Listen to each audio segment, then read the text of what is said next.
Belajar bersama Ibu Arimcek. Assalamualaikum warahmatullahi wabarakatuh. Selamat pagi anak-anak ibu yang ibu cintai. Apa kabar semuanya? Alhamdulillah hari ini kita bisa kembali melanjutkan pembelajaran kita. Dan kita akan masuk ke subtema 2 dengan judul Merawat Hewan di Sekitarku. Bu, kalau yang kemarin subtema 1 pembelajaran 6 kan belum dipelajari. Iya nak, dilewat saja. Kenapa? Karena materi yang dipelajarinya masih seputar menimbang berat dan menuliskan huruf sambung. Jadi masih sama seperti materi sebelumnya. Jadi bisa dilewat ya. Nah, hari ini kita akan melanjutkan. Boleh dibuka bukunya ke halaman 43. Kita baca bersama-sama ya. Lani anak yang rajin. Lani rajin melawat ayam dan kelincinya. Ia membersihkan kandang ayam dan kelincinya dengan teratur. Mengapa Lani harus rajin merawat ayam dan kelincinya? Ayam Lani bersih dan sehat. Setiap hari, Lani memberinya makan. Lani membersihkan kandang ayam secara teratur. Nah, bisa dilihat ya di situ ada Lani dengan ayahnya dan dengan pegawai-pegawainya sedang membersihkan kandang ayam dan kandang kelinci supaya ayam dan kelincinya tetap sehat. Ayo mengamati.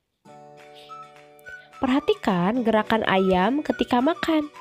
Nah, bisa kita perhatikan ya.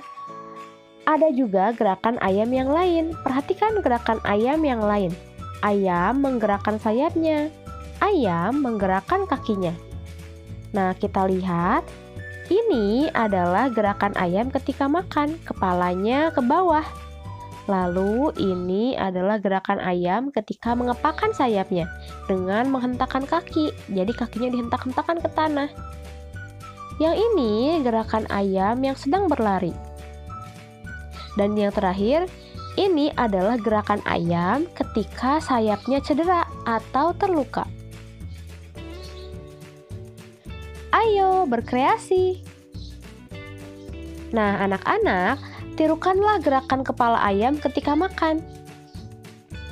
Lalu jangan lupa difoto ya. Tirukan juga. Nah, tirukan juga gerakan kaki ayam yang dientakkan. Jangan lupa difoto juga ya.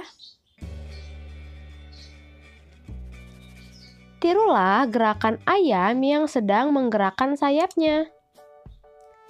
Difoto juga, jangan lupa. Lalu tirukan gerakan ayam yang terluka sayapnya. Nah, foto-foto tersebut sama kalian dibuat kolase atau dibantu oleh bundanya ya. Dibikin kolase lalu dijadikan sebagai tugas pertama. Jadi, tugas pertama adalah menirukan gerakan ayam, difotokan, lalu dibuat kolase. Ayo membaca. Bacalah teks berikut dengan intonasi yang tepat. Ayam. Ayam adalah hewan berkaki dua. Cakar kakinya digunakan untuk menggaruk-garuk tanah. Cakar kaki digunakan untuk mencari makan. Untuk mencari makanan. Makanan ayam berupa hewan-hewan kecil di dalam tanah. Ayam juga memakan biji-bijian. Ayam berkembang biak dengan cara bertelur. Telur-telur dirami oleh induk ayam selama 21 hari. Setelah 21 hari, telur-telur pun menetas. Telur dan daging ayam mengandung protein tinggi. Protein berguna bagi tubuh manusia. Jawablah pertanyaan berdasarkan isi teks sebelumnya. Tuliskan jawabanmu dengan huruf tegak bersambung. Nomor 1, berapa jumlah kaki ayam? Nomor 2, apa makanan ayam? Nomor 3, siapa yang mengerami telur ayam? Nomor 4, berapa lama telur ayam dapat menetas? Dan nomor 5, apa kandungan telur dan daging ayam yang berguna bagi manusia? Silahkan dijawab di buku temanya masing-masing, dijadikan sebagai tugas yang kedua. Kita lanjutkan ya. Ayo mengamati. Perhatikan kalimat-kalimat pada teks bacaan sebelumnya. Lingkarilah huruf pada awal kalimat. Apakah huruf pada awal kalimat menggunakan huruf kapital? Coba kita lihat, kita kembali ke teks yang sebelumnya. Nah, kita akan lingkari huruf-huruf yang menggunakan huruf kapital.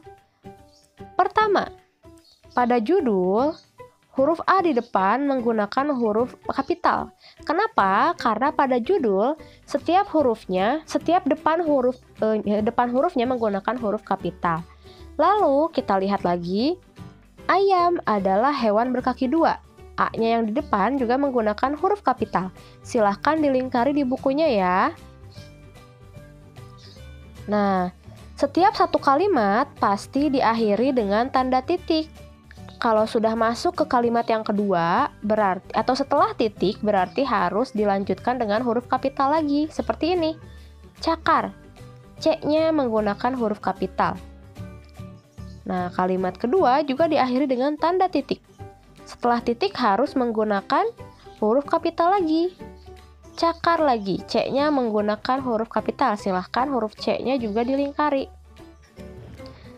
Sampai sini, setelah titik, dilanjutkan dengan huruf kapital lagi, yaitu makanan. M-nya menggunakan huruf kapital.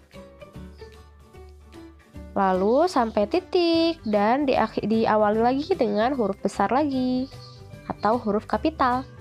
Ayam, A-nya menggunakan huruf besar. Sampai sini, A-nya juga ayam berkembang biak, A-nya juga menggunakan huruf kapital. Sampai titik. Lalu, telur-telur, huruf T di depan menggunakan huruf kapital. Nah, anak-anak, kata yang diulang dua seperti ini, seperti telur-telur, kura-kura, kupu-kupu, itu harus menggunakan tanda pemisah. Tanda pemisahnya adalah tanda garis di tengah-tengah. Kita lanjutkan ya. Sampai titik, lalu huruf S-nya juga menggunakan huruf kapital. Sampai titik sini, huruf T-nya juga menggunakan huruf kapital. Sampai titik. Dan P-nya juga menggunakan huruf kapital. Dan terakhir, jangan lupa diberi titik. Nah, anak-anak, setiap akhir kalimat pasti diakhiri dengan tanda titik. Dan setelah tanda titik pasti diawali kembali dengan huruf kapital.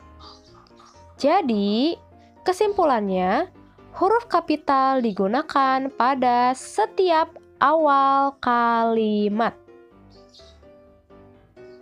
Ayo berdiskusi. Ayam Lani ada yang dimanfaatkan dagingnya. Ayam Lani ada yang dimanfaatkan telurnya. Daging ayam ditimbang menggunakan alat timbangan. Telur ayam ditimbang menggunakan alat timbangan. Nah, anak-anak, alat timbangan ada bermacam-macam. Ada banyak sekali macamnya. Tapi penggunaannya pun berbeda-beda. Seperti contoh berikut. Nah, tentukan alat timbangan yang cocok untuk benda-benda berikut ini. Kita lihat dulu telur. Kalau telur kira-kira menggunakan timbangannya yang mana? Apakah yang pertama, yang kedua, atau yang ketiga? Nah, untuk telur menggunakan alat timbangan yang pertama. Kenapa? Karena kalau menggunakan yang kedua atau yang ketiga, telurnya bisa menggelinding. Selanjutnya, jagung. Jagung menggunakan yang mana ya? Ini jagungnya satu karung. Apakah mungkin menggunakan timbangannya ini? Tidak kan? Jadi pasti menggunakan timbangan besar seperti ini. Terakhir, ayam. Ayam bisa menggunakan timbangan seperti ini. Nah, anak-anak, jadi penggunaan timbangan berbeda-beda. Oh ya, anak-anak, tugas itu dibagi menjadi dua. Ada tugas individu dan tugas kelompok. Apa sih perbedaannya? Individu artinya satu, bisa satu orang, atau kalau pada hewan satu ekor. Jadi kalau tugas individu berarti tugas yang harus dikerjakan sendiri. Ada juga tugas kelompok. Kalau tugas kelompok adalah tugas yang dikerjakan bersama-sama. Misalkan berdiskusi di sekolah. Nah, itu adalah contoh tugas kelompok. Penjelasan mengenai tugas ini dijelaskan di pembelajaran 6 pada subtema sebelumnya. Cuman karena dilewat, jadi Ibu jelaskan sedikit sekarang. Nah, anak-anak, tugas untuk hari ini hanya 2 ya tadi, mengumpulkan foto berupa gerakan ayam yang fotonya dikolase, lalu mengerjakan 5 soal yang ditulis di buku tema masing-masing.